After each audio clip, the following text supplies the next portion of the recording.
All right, let's look at the homework 3.3, 3.4, number 11. All right, so we're trying to maximize the rectangle, which is inscribed in a semicircle. All right, so let's do that.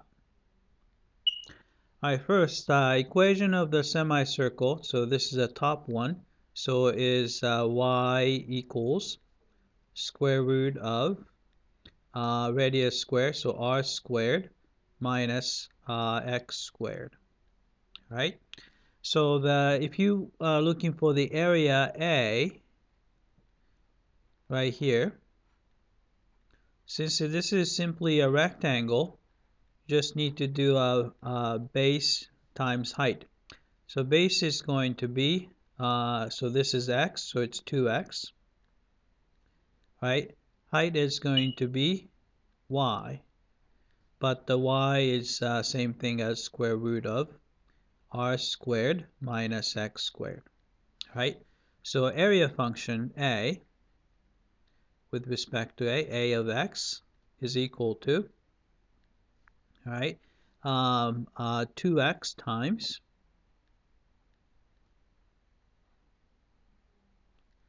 square root of r squared minus x squared. And we want to maximize this function on, right? So x going to be 0, and it can go all the way up to r, right? So let's take the derivative, but before we do that, I don't like square roots, so I'm gonna just rewrite it as 2x, right? Then you have a quantity r squared minus x squared raised to the 1/2 power, right? So derivative a prime of x. Right, so since 2 is a constant multiple, so I put that here. Right, then use the product rule. So this is the first guy, this is the second guy, to take the derivative. Derivative of the first is 1 times the second, quantity r squared minus x squared to the 1/2 power, plus x times derivative of the second. So put the 1/2 in front. You have r squared minus x squared, same quantity.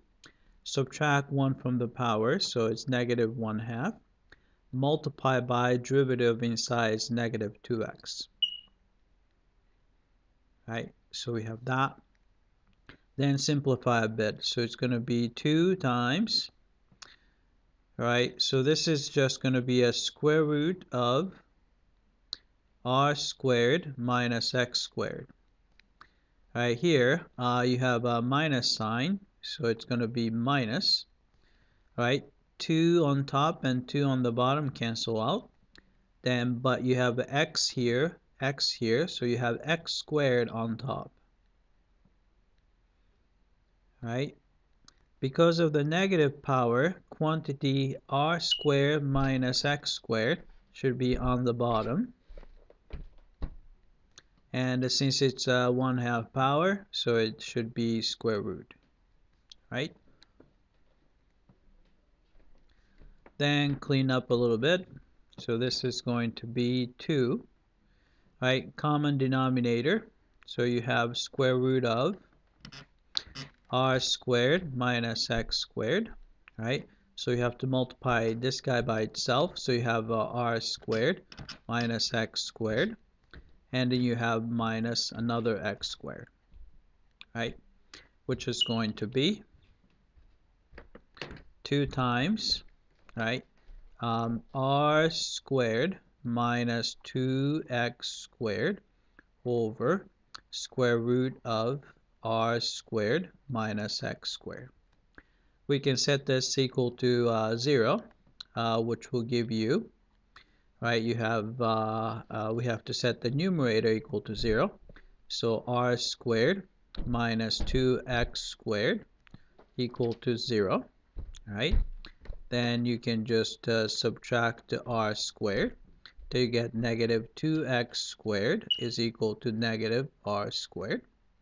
Right, then you can just divide through by negative 2 to get the x squared is equal to r squared over 2. Then take the square root of both sides to get x equals plus or minus square root of r squared over 2, which is r over square root of 2 with the plus or minus. All right, but since we're not thinking about plus or negative number, so a critical number would be just a positive r over square root of 2. All right, so let's make sure that that's going to be the maximum. So you look at the area when x equals 0, which is the endpoint. But when x is 0, area is going to be obviously 0.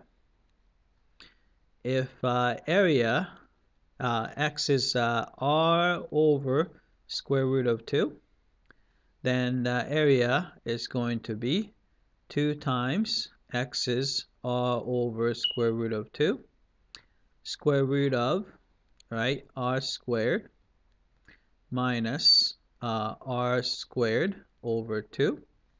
So this is going to be, so this guy right here is actually r squared, so with the square root r over square root of 2, right? Which means that let's see, 2 on top and the square root of 2 cancel well. So you have r squared, right?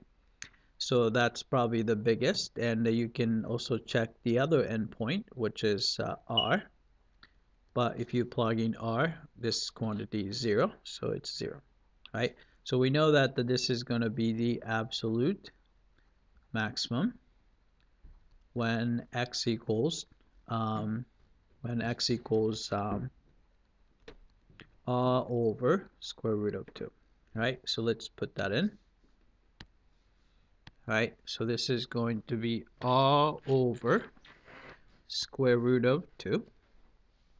Alright, then y is going to be y, so you just plug it in, and you can see that if you plug in r over square root of 2 into here, you're going to get r over square root of 2 as well. So it's going to be the same thing, r over square root of 2. Right, let's check. Alright, it came back. Looks like we got them correctly. Alright, that's it. I hope that this was clear.